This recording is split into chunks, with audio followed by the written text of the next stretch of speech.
ഇന്ന് October 6 world cerebral പാൽസി day. 12 വർഷങ്ങൾക്ക് മുമ്പ് 5 സെറിബ്രൽ പാൽസി കുട്ടികൾക്ക് വേണ്ടിയിട്ടാണ് നമ്മൾ ആൽഫ സ്റ്റാർട്ട് ചെയ്തത്. ആ തുടക്കത്തെ പറ്റി മാമിന് എന്താണ് പറയാനുള്ളത്?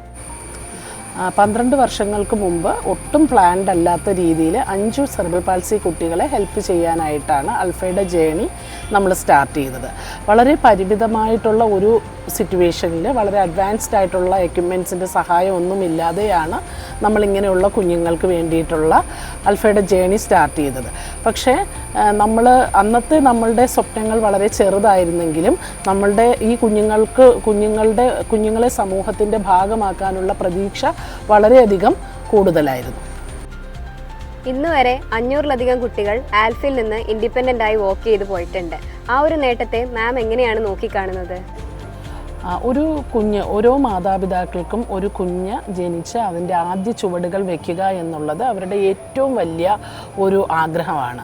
അതിനകത്ത് ഒരുപാട് ചലന പ്രശ്നങ്ങളുമായിട്ട് വരുന്ന ഒരു കുഞ്ഞ് 3 വയസ്സ് 4 വയസ്സ് 5 വയസ്സ് കഴിഞ്ഞ് ആദ്യമായി ചുവടുകൾ വയ്ക്കുക എന്നുള്ളത് ഒരു മാതാപിതാക്കളെ സംബന്ധിച്ച് സന്തോഷിക്കുന്നത് അവരുടെ ഒരു സന്തോഷം എന്ന് പറയുന്നത് അവരുടെ ഒരു സ്വപ്നം സബലീകരിക്കുന്നതിന് തുല്യമാണ്.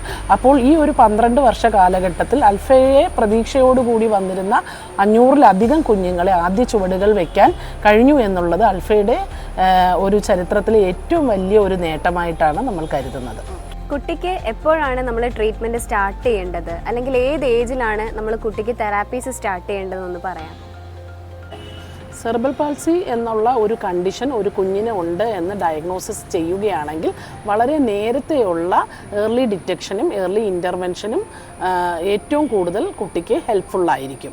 അതായത് ഒരു കുഞ്ഞിന് ജനിക്കുന്ന സമയത്തോ ജനനത്തിന് മുമ്പോ ജനനശേഷമോ എന്തെങ്കിലും രീതിയിലുള്ള തലച്ചോറിനുള്ള ക്ഷതം ഉണ്ടാകാനുള്ള സിറ്റുവേഷൻ ഉണ്ടെങ്കിൽ, അല്ലെങ്കിൽ കുഞ്ഞ് മാസം തികയാതെ പ്രസവിക്കുക, കുഞ്ഞ് പ്രസവിച്ചതിന് ശേഷം NICUവിൽ മോർ ദാൻ 10 ഡേയ്സ് കൂടുതൽ കിടക്കുക, കുഞ്ഞിന് ഭാരക്കുറവ് അനുഭവപ്പെടുക, ഇങ്ങനെയുള്ള കുഞ്ഞുങ്ങളുടെ വളർച്ചയുടെ നാഴികക്കല്ലുകളെല്ലാം വളരെ ശ്രദ്ധാപൂർവം നമ്മൾ നിരീക്ഷിക്കേണ്ടത് ആവശ്യമാണ്.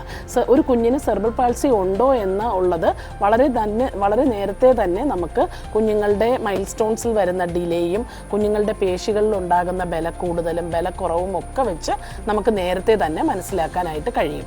ഇത്തരം കുഞ്ഞുങ്ങൾക്ക് വളരെ നേരത്തെ നമ്മൾ ഇടപെടുകയാണെങ്കിൽ ഇത്തരം കുഞ്ഞുങ്ങൾക്ക് തലച്ചോറിൻ്റെ ആദ്യത്തെ 3 വർഷ കാലഘട്ടം എന്ന് പറയുന്നത് വളരെ ക്രിട്ടിക്കലായിട്ട് ഏറ്റവും കൂടുതൽ തലച്ചോറിൽ ബ്രെയിൻ പ്ലാസ്റ്റിസിറ്റി നടക്കുന്ന ഒരു ടൈമാണ്.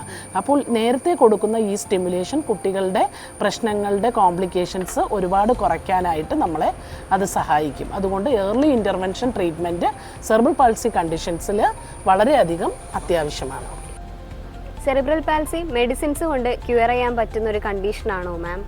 എപ്പോഴും മനസ്സിലാക്കേണ്ടത് സെറിബ്രൽ പാൽസി എന്നുള്ളത് ഒരു ന്യൂറോളജിക്കൽ കണ്ടീഷൻ ആയതുകൊണ്ട് തന്നെ നമുക്കിത് മരുന്നുകൊണ്ട് പൂർണ്ണമായിട്ടും ക്യൂർ ചെയ്യാനായിട്ട് പറ്റില്ല. സെറിബ്രൽ പാൽസി ഉള്ള കുഞ്ഞുങ്ങൾക്ക് വരുന്ന അനുബന്ധ പ്രശ്നങ്ങളായിട്ടുള്ള ശ്വാസകോശ പ്രശ്നങ്ങൾ, സീഷർ ഡിസോർഡേഴ്സ്, കുട്ടികളുടെ പേശികൾക്കുണ്ടാകുന്ന അമിതമായ ബലം പിടിക്കുക എന്നൊക്കെ ഉള്ളൊരവസ്ഥയിൽ നമുക്ക് ചില മരുന്നുകൾ കൊടുത്ത് നമുക്ക് ഒരു പരിധിവരെ ഇതിനെ നമുക്ക് കുറയ്ക്കാനായിട്ട് പറ്റും. പേശികളുടെ ബലം കുറയ്ക്കാനായിട്ടുള്ള മരുന്നുകൾ നൽകാനൊക്കെ കഴിയും. കണ്ടീഷനെ നമുക്ക് മരുന്നുകൊണ്ട് പൂർണ്ണമായി മാറ്റാൻ പറ്റില്ല. നമ്മുടെ ആൽഫയിൽ ഒരുപാട് സെറിബ്രൽ പാൽസിയുള്ള കുട്ടികളെ ഇൻഡിപെൻഡൻ്റ് ആയിട്ടുണ്ട്. അപ്പോൾ നമ്മുടെ ട്രീറ്റ്മെൻറ്റ്സിൻ്റെ പ്രത്യേകതകൾ എന്തൊക്കെയാണ്? നമ്മൾ ഏറ്റവും കൂടുതൽ നേരത്തെ പറഞ്ഞതുപോലെ തന്നെ ഏർലി ഡിറ്റക്ഷൻ ആൻഡ് ഏർലി ഇൻ്റർവെൻഷൻസിലാണ് അൽഫയിലെ ട്രീറ്റ്മെൻറ്റിന് കൂടുതൽ പ്രാധാന്യം നമ്മൾ നൽകുന്നത്. ആദ്യ കാലഘട്ടങ്ങളിൽ പേശികളുടെയും സന്ധികളുടെയും ചികിത്സയ്ക്ക് ആവശ്യമായിട്ടുള്ള mobilisation technique, strengthening technique, stretching technique പോലുള്ള കാര്യങ്ങളൊക്കെയാണ് നമ്മളും ചെയ്തുകൊണ്ടിരുന്നത്. പക്ഷേ അത് കഴിഞ്ഞിട്ട് പീഡിയാട്രിക് ഫിസിയോതെറാപ്പിക്ക് കൂടുതൽ പ്രാധാന്യം നൽകുന്ന തരത്തിൽ ഉള്ള neuro developmental therapy, Roots approach, sensory integration therapy, അതുപോലെ പിന്നെ constrained induced therapy, mirror therapy, Hippo therapy, അതുപോലെ ഹൈഡ്രോതെറാപ്പി, ഇങ്ങനെയുള്ള അഡ്വാൻസ്ഡ് ആയിട്ടുള്ള ഒരുപാട് ചികിത്സകൾ നമ്മൾ അൽഫയിലുള്ള കുഞ്ഞുങ്ങൾക്ക് വേണ്ടിയിട്ട് നമ്മൾ നൽകുന്നുണ്ട്. അതുപോലെ തന്നെ ഓരോ കുഞ്ഞിനെയും ഇൻഡിവിജ്വലൈസ്ഡ് ആയിട്ട് അസസ്മെൻറ്റുകൾ നടത്തുകയും ആ കുട്ടികൾക്കനുസരിച്ചിട്ടുള്ള ട്രീറ്റ്മെൻറ്റ് പ്ലാനും ഗോളുകളും സെറ്റ് ചെയ്തിട്ട് കൃത്യമായിട്ടുള്ള രീതിയിലുള്ള തെറാപ്പീസൊക്കെ കൊടുക്കുന്നത് കൊണ്ടാണ് ഇത്രയധികം കുഞ്ഞുങ്ങളെ നമുക്ക് ഇൻഡിപെൻഡൻ്റ് ആയിട്ട് നടത്താനായിട്ട് സാധിച്ചത്.